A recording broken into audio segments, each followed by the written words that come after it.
Di tengah-tengah kepanikan, tiba-tiba Yono melihat ada kakek-kakek yang tiba-tiba muncul di depan Yono. Kemudian, kakek itu pun bilang dalam bahasa Sunda, yang artinya, Jang, jangan kemana-mana, tenang aja di sini.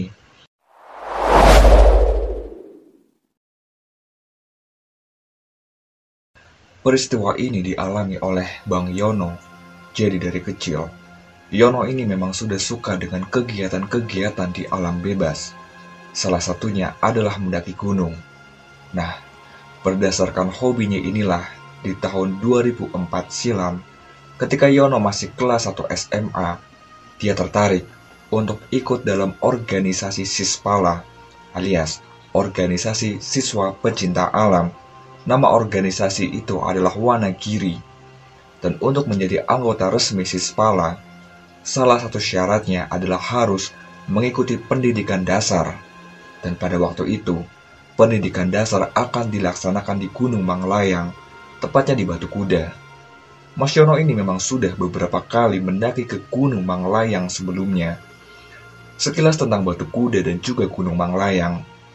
Jadi, Gunung Manglayang ini memang tidaklah terlalu tinggi. Ketinggiannya hanya sekitar 1818 mdpl.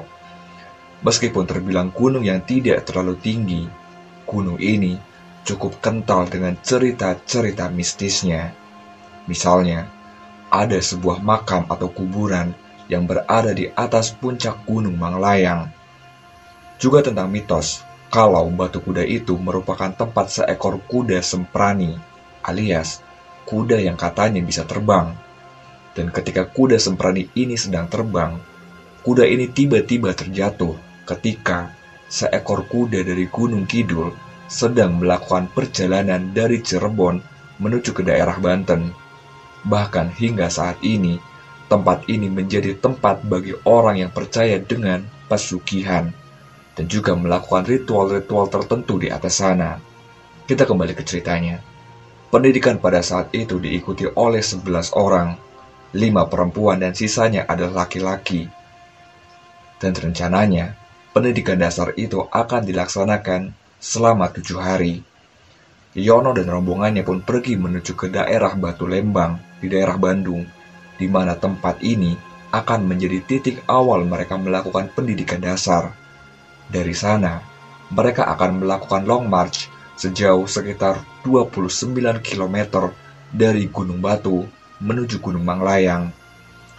Hari pertama Diksar, mereka melakukan praktek lapangan, mulai dari membuat tenda, memanjat tebing, dan juga menuruni tebing dengan menggunakan tali webbing. Mereka benar-benar bersemangat selama kegiatan. Bahkan saking semangatnya, beberapa teman Yono ini sampai-sampai ngomong jorok di atas gunung, alias sompral. Padahal, mereka sudah sering mendengar kalau di gunung itu mereka harus menjaga sikap, termasuk omongan, dilarang untuk ngomong kotor, atau menjaga mulut selama di atas gunung. Ya meskipun sebenarnya tidak cuma di gunung, seharusnya di mana saja kita harus bisa tetap sopan. Di malam harinya, para peserta Diksar pun beristirahat dalam satu tenda yang mereka buat dengan menggunakan jas hujan. Dan ketika mereka semua sedang tidur pulas, tiba-tiba Yono ini terbangun sekitar jam 2. Di sana, dia merasa kalau di luar tenda ada orang yang berjalan mengitari depan tenda mereka, terus bergerak dan juga menggerak-gerakkan tali tenda mereka. Sebenarnya, Yono sudah merasa sangat takut, akan tetapi dia coba untuk berpikir positif. Ya, palingan itu juga senior yang lagi ngecek keadaan peserta. Keesokan paginya mereka pun dibangunkan, kemudian dikumpulkan dan berbaris membelakangi para senior. Semua peserta diberikan satu buah syal berwarna putih dan juga satu bendera Wanagiri. Dan di antara mereka ditunjuklah satu orang sebagai Danru alias Komandan Regu. Dan long march kembali dilanjutkan. Sepanjang jalan, mereka masih biasa saja, cenderung mengasyikkan. Mereka masih mengikuti jalur yang beraspal, yang di kanan kirinya adalah hutan. Kemudian, mereka pun diarahkan untuk berbelok mengikuti jalanan setapak yang menuju ke arah sungai. Di sana, para senior menyuruh peserta untuk mengisi botol air kosong mereka, kemudian sholat zuhur untuk yang beragama Islam. Setelah beres, mereka semua dikumpulkan, kemudian berbaris menghadap para senior. Dan tiba-tiba, salah satu senior berteriak, "Siswa, hak kalian semua kami cabut." Setelah berbicara seperti itu, senior itu pun menampar peserta diksar satu demi satu. Para siswa perempuan ini pun ketakutan. Bahkan beberapa ada yang sampai menangis. Yono pun ketakutan. Tetapi ini Yono takut bukannya karena tamparan dari para senior. Akan tetapi, dia merasa takut karena Yono melihat ada sesuatu yang sangat menyeramkan. Dia tiba-tiba melihat ada sesosok yang memperhatikan rombongan mereka, dan ada sosok wanita yang terus menempel di ransel dan ru mereka. Sebenarnya, Yono ingin sekali ngasih tahu kepada senior mereka, tetapi Yono nggak berani, karena dia merasa kalau senior mereka sekarang sudah sangat berbeda, sangat kasar, dan juga gampang untuk menampar para junior. Akhirnya, Yono pun hanya bisa diam. Singkat cerita, mereka kembali melakukan long march. Kali ini, mereka mulai menyusuri kembali patahan Lembang. Dan sekarang, sudah tidak ada jalan yang beraspal. Hanya ada jalanan berbatu yang hanya muat untuk satu buah mobil. Kala itu Yono masih ketakutan, karena dia masih melihat penampakan yang tadi. Sosok yang masih menempel di tas rekannya. Dan pada satu titik, dia merasa dadanya terasa sangat sesak. Kemudian, Yono pun meminta agar mereka istirahat sejenak. Akan tetapi seniornya justru membentak Yono, kemudian menampar si Yono sambil bilang, "Lemah kamu, baru segini aja sudah minta istirahat." Sebenarnya, Yono sangat ingin mengatakan kalau dia sudah tidak kuat. Tetapi kalau dia berbicara seperti itu, dia takut diksar mereka akan dianggap gagal dan membuat teman-teman yang lain akan merasa kecewa. Yono pun terus disemangati oleh teman-teman yang lain dan terus memaksakan diri untuk berjalan. Meskipun sebenarnya dadanya masih terasa sangat sesak. Hingga tiba-tiba karena tidak kuat, Yono pun akhirnya pingsan. Beberapa waktu kemudian Yono pun kembali sadar. Dia mendengar suara rekan-rekannya yang lain yang menangis sambil memanggil-manggil nama Yono. Yono pun meminta maaf kepada teman-teman yang lain karena dia sudah membuat repot. Dan yang anehnya adalah ketika Yono sudah sadar, dia merasa kalau sekarang tubuhnya sudah sangat-sangat segar dan sekarang tenaganya sudah sangat-sangatlah kuat. Sangat berbeda ketika dia sebelum pingsan. Bahkan untuk berjalan saja, dadanya sangat terasa sesak. Kali ini, dia merasa benar-benar sangat kuat. Bahkan ketika teman-teman Yono kelelahan, Yono sanggup membawa 3 buah keril milik kawannya dan juga membantu teman yang lain untuk berjalan. Melihat Yono yang sekarang sangat kuat, para seniornya pun bilang kalau Yono ini tadi hanya akting pingsan agar tidak kena marah. Padahal Yono ini juga bingung kenapa setelah pingsan dia benar-benar berbeda, benar-benar kuat. Alhasil, Yono pun sering menjadi sasaran kemarahan dari para seniornya. Dan sekarang, perjalanan mereka pun akhirnya memasuki hutan. Dan di sana, perasaan Yono sudah mulai tidak karuan. Mulai dari tekanan dari para senior. Dan juga makhluk yang masih terus saja mengikuti Yono dan juga rekan-rekannya. Hari kedua benar-benar melelahkan buat Yono. Dan malam itu, mereka tidur kembali di tenda yang terbuat dari jas hujan. Keesokan paginya di hari ketiga, mereka dibangunkan oleh seniornya dengan cara disiram. Mereka disuruh untuk bersiap-siap dalam waktu 20 menit saja. Mereka kemudian diberi makan pagi di atas daun pisang. Dan saat itulah makanannya terlihat sangat tidak layak untuk dimakan. Tetapi mereka paksa untuk makan. Sebelum makan, seorang senior bercerita kalau itu adalah nasi yang sudah dicampur dengan dahak dari para senior. Awalnya mereka tidak berani untuk makan, tetapi para senior mengancam akan menyiksa mereka jika mereka tidak makan. Ya sudah, terpaksalah mereka makan. Yono pun memulai suapan pertama, dan ketika dimakan, ternyata itu adalah nasi uduk, dan cairan yang terlihat seperti dahak, ternyata itu adalah aci atau sagu, dan rasanya justru sangatlah enak.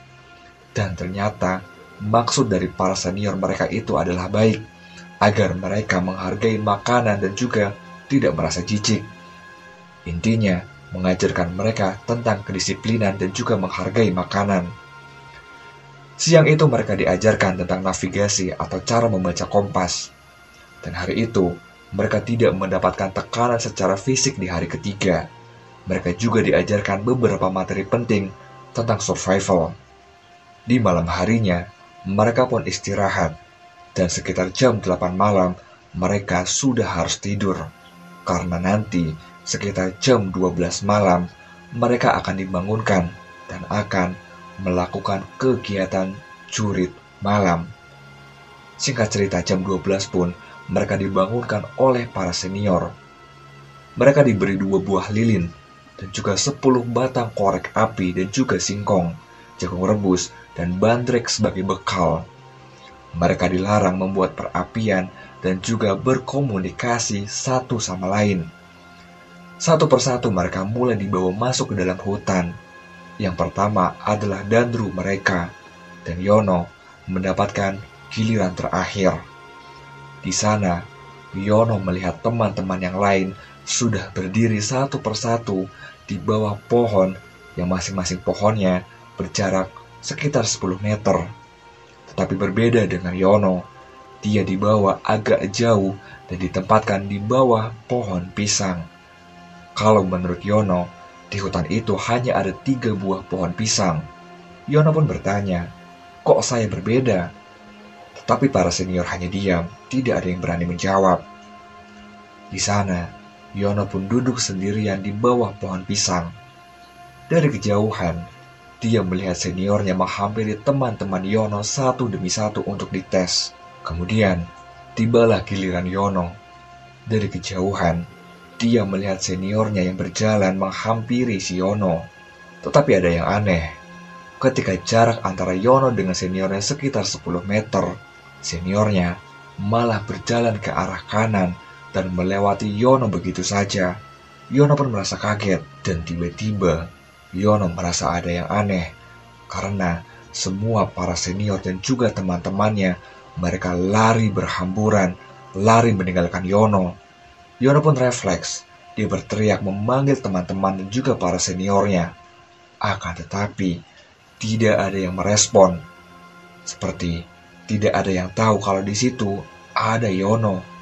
Di tengah-tengah kepanikan, tiba-tiba Yono melihat ada kakek-kakek yang tiba-tiba muncul di depan Yono.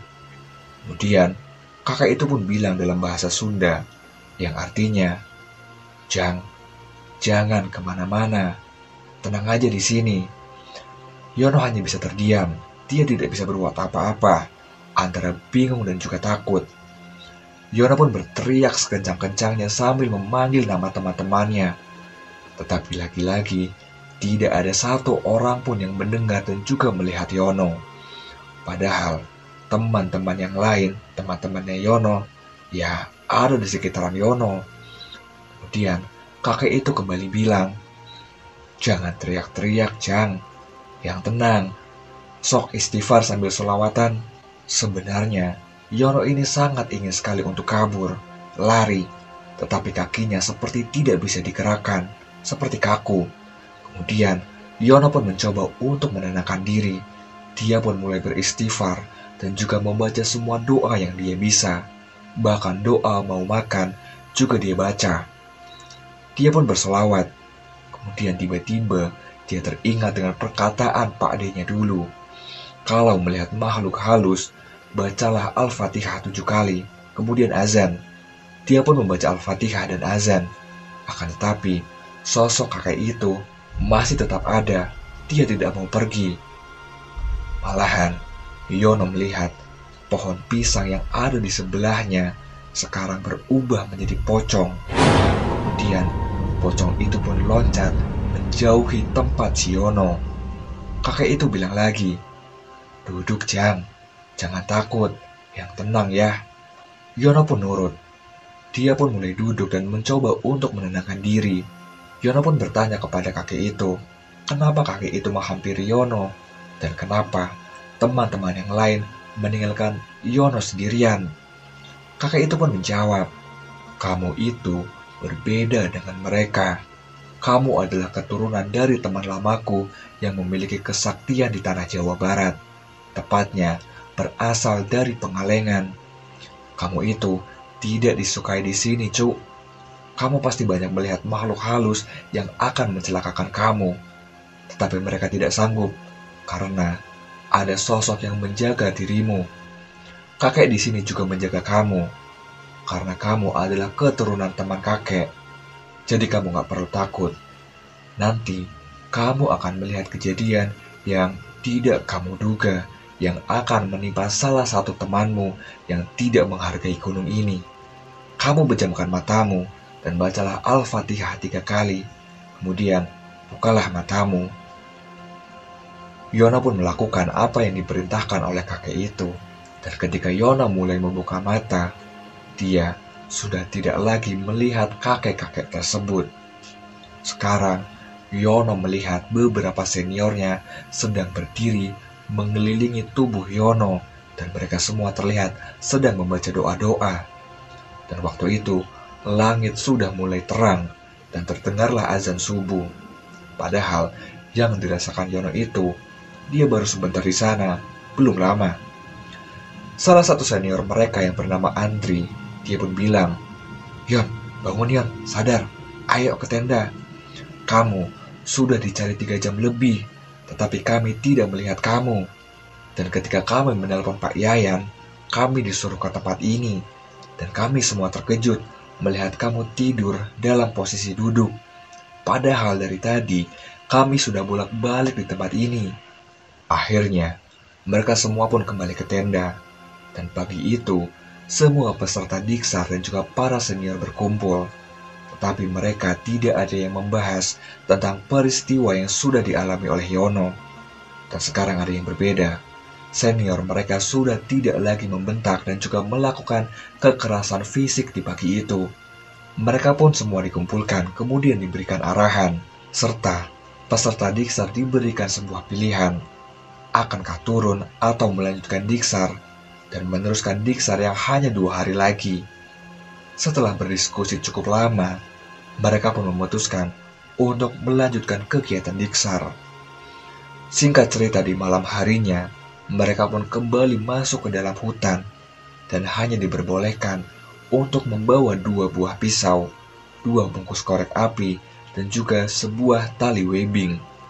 Dan benda-benda atau barang-barang sisanya mereka tinggal di tenda senior.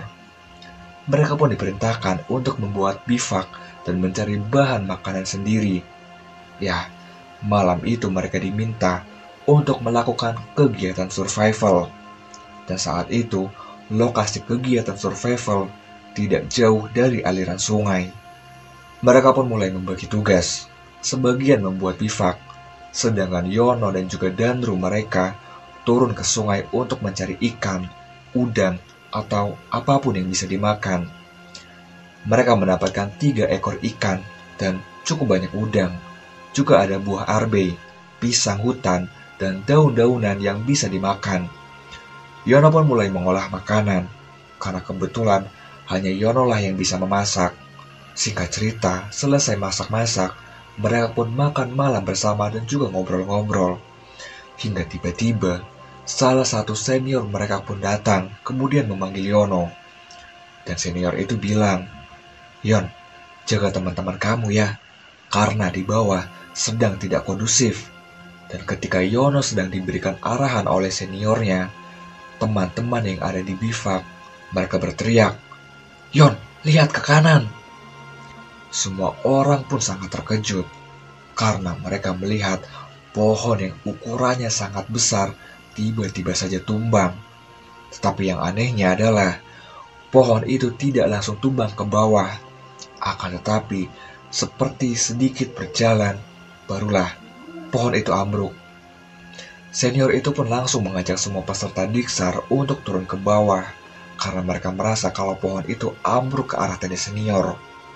Dan ketika mereka sampai di sana, benar saja, pohon itu tumbang tepat di tengah-tengah area tenda. Pohon itu ukurannya sangat besar, bahkan kalau dipeluk, kira-kira butuh 3 orang dewasa untuk memeluk pohon tersebut. Dan dari sekian banyaknya senior, anehnya, hanya 1 orang yang mengalami luka terkena reruntuhan pohon tumbang itu. Lukanya cukup serius, luka di lengan kanannya bahkan sampai berdarah-darah. Mereka semua, baik peserta maupun senior, semuanya terlihat sangat panik. Mereka pun memutuskan untuk berkemas dan segera keluar dari hutan itu malam itu juga. Dan ternyata, lokasi hutan itu tidak terlalu jauh dari jalanan umum. Karena hari itu masih gelap, mereka semua pun istirahat dan tidur di pinggir jalan. Sedangkan sebagian senior, mereka terlihat berjaga. Hingga akhirnya, datanglah sebuah mobil jeep yang akan mengangkut senior mereka yang terluka dan juga mengangkut para wanita. Di pagi harinya, sisanya mulai melanjutkan perjalanan untuk turun. Singkat cerita, di siang harinya, sampailah mereka di area Batu Kuda, tempat yang sudah tidak asing untuk Yono. Karena dia sudah sangat kenal dengan daerah itu, Yono pun semakin bersemangat dan juga menyemangati teman-teman yang lain. Beberapa belokan sebelum sampai di sekolah mereka dibariskan kembali di depan kuburan yang dekat dengan sekolah mereka. Saat itu, mereka kembali menerima beberapa tamparan dari senior mereka. Dan akhirnya, sampailah mereka di sekolah. Mereka semua pun disambut oleh siswa-siswa mulai dari kelas 1 hingga kelas 3 yang sudah berkumpul di lapangan sekolah. Dan orang tua para peserta juga terlihat di sana yang sudah menunggu anak-anaknya. Tamat.